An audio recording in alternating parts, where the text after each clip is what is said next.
जय श्री राम। आप देख रहे हैं अपना पसंदीदा यूट्यूब चैनल बनी की आवाज़ और मैं हूं आपका दोस्त सुनील रजवाल। आज मैं इस वक्त पंचायत घर भंडार में मौजूद हूं और यहां पर एक क्राफ्ट्स के रिलेटेड, एग्रीकल्चर के रिलेटेड एक अवेयरनेस कैंप जो है वो भंडार पंचायत घर में लगा हुआ था।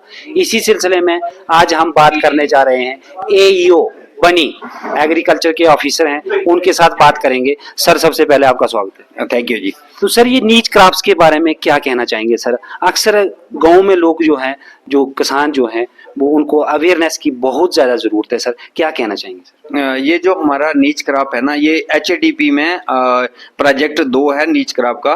तो इसमें एरिया एक्सपेंशन में हमारे पास नीच क्रॉप में 2 ही फसलें हैं। जैसे हिल गार्लिक है, तो रबी सीजन में हिल गार्लिक लगती है और खरीफ सीजन में जो है वो हमारे यहाँ भदरवाही राजमाश लगता है। तो ये भदरवाही राजमाश में हमारे पास पिछले दिनों हमारे पास राजमाश का सीड आया हुआ था, वो हमने फ्री ऑफ कॉस्ट लोगों को डिस्ट्रीब्यूट किया। उसके बाद हमारे पास कुछ डेमोन्स्ट्रेशंस आई हुई हैं। तो डेमोन्स्ट्रेशंस में ये फील्ड डे होता है, तो फील्ड डे में लोगों को अवेयर करना होता है कि ये जो हमारी कमिंग क्रॉप है, ये जो हमारी फसल चल रही है ये राजमाश की, इसमें कौन कौन सी आपको किस तरह से जागरूक रहना है, इसमें क्या कौन कौन सी डिजीज लगती है, इंसेक्ट पेस्ट कौन से लगते हैं, इसके बारे में लोगों को समझाना होता है। तो ये जो हमारे नीच क्रॉप हमारे हिली एरिया में ये राजमाश की क्रॉप लगती है, तो ये भदरवाही राजमाश यहाँ के बहुत फेमस राजमाश की ये अच्छी वैरायटी है।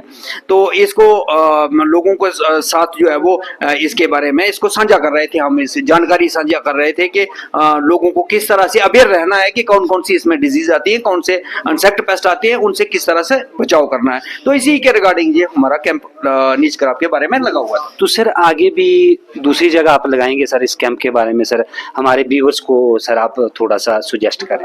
ये जो हमारे यहाँ 3 जोन है, बनी तहसील में 3 जोन है, बनी जोन, लुआंग जोन और फतेहपुर जोन। तो बनी जोन में हमने बनी हेडक्वार्टर पे ये कैंप रखा था।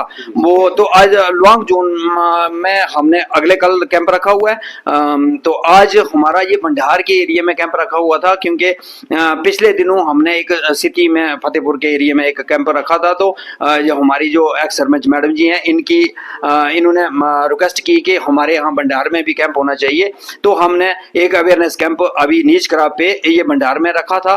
तो ये थोड़ा सा इंटीरियर में पड़ जाता है बनी के, तो इंटीरियर टोटली इंटीरियर एरिया है, तो यहाँ थोड़ी अप्रोच कम रहती है। तो हम यहाँ पे आए और लोगों को अच्छे से अवेयर किया और लोगों को बताया। इवन कि हमने अपनी देसी भाषा में, पहाड़ी भाषा में भी इनको बताया कि ये जो हमारी नीच क्रॉप होती क्या है, इसको किस तरह से लगाना है, इसमें जो हमारे पास राजमाश बिबल लगता है, इसको कीड़ा लगता है, उस कीड़े का कंट्रोल कैसे करना है, ये इसकी मोड ऑफ एक्शन क्या है, किस तरह से ये एक्शन करता है, किस तरह से ये प्लांट को खाता है, किस तरह से पूरा इसके बारे में, रोकथाम के बारे में अच्छे तरीके के साथ लोगों को अवेयर किया। तो मैम जी, क्या कहना चाहेंगे आज जो अवेयरनेस कैंप आपने यहाँ पे लगाया स्पेशली, हालांकि काफी पंचायतें हैं बनी में, तो स्पेशली भंडार में लगा, इसके बारे में क्या कहना चाहेंगे? देखिए जी, आज जहाँ पे हमारे पंचायत घर भंडार में एग्रीकल्चर की तरफ से एक अवेयरनेस कैंप रखा गया था नीच क्राफ्ट्स के रिलेटेड। तो जहाँ पे हमारे फार्मर्स आए थे, सबसे पहले तो मैं एग्रीकल्चर के जो आईओ साहब आए थे, उनकी एग्रीकल्चर की पूरी टीम आई थी, उनका बहुत बहुत धन्यवाद करती हूँ कि मैंने हाल ही में 1 मंथ पहले इन्होंने एक कैंप रखा हुआ था सिटी पंचायत में। तो मैंने वहाँ भी डिमांड्स की थी इनके आगे। मैंने कहा कि ये जो कैंप है ये हमारे फार फलांग एरिया है। आपको पता है कि भंडार एक बनी ब्लॉक की सबसे दूर दराज पंचायत है जो हिमाचल की बाउंड्री के साथ लगती है। तो मैंने डिमांड्स की थी वहाँ पे कि ये कैंप जो है वो हमारे पंचायत में भी होना चाहिए। तो इन्होंने आज जो था वो यहाँ पे एक कैंप ऑर्गेनाइज किया।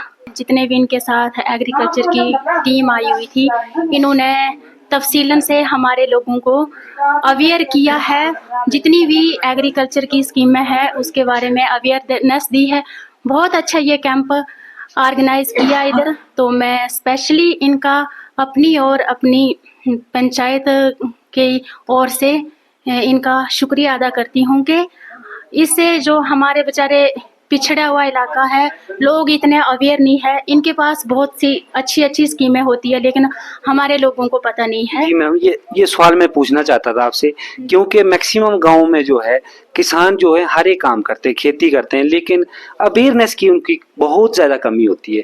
इसी सिलसिले में आज काफ़ी लोग यहाँ पे इकट्ठे हुए थे, तो उनके सामने यहाँ पर एईओ बनी भी आए थे। उन्होंने अच्छी तरह से डिटेल में बताया, हालांकि अपनी पहाड़ी लैंग्वेज में, अपनी लोकल भाषा में उन्होंने अवेयर किया। क्या लगता है अब इससे थोड़ा सा इम्प्रूवमेंट होगी? बिल्कुल होगी, क्योंकि जितनी भी स्कीमें थी एग्रीकल्चर के रिलेटेड, क्योंकि हमारा एरिया जो है वो बिल्कुल अपनी ज़मीन पे निर्भर है, बहुत सी अवेयरनेस मिली है। मुझे पूरी उम्मीद है कि इससे कुछ ना कुछ हमारे लोगों में इम्प्रूवमेंट सीखा है। बहुत अच्छी से हमारे एईओ साहब ने अपनी लोकल भाषा में, क्योंकि ये भी लोकल है जहाँ के हमारे बनी के, तो इन्होंने लोकल भाषा में तफसीलन से हमारे लोगों को अच्छे से जितनी भी इनके पास स्कीमें हैं वो पूरी तफसीलन से बताई है। तो मुझे पूरी उम्मीद है कि हमारे लोग इन स्कीमों का ज़रूर फ़ायदा उठाएंगे, और मैं आगे फिर इनसे निवेदन करती हूँ कि आने वाले टाइम में 2-2 मंथ के बाद ऐसे ऐसे छोटे छोटे अवेयरनेस कैंप जो हैं वो हर पंचायत में लगना चाहिए,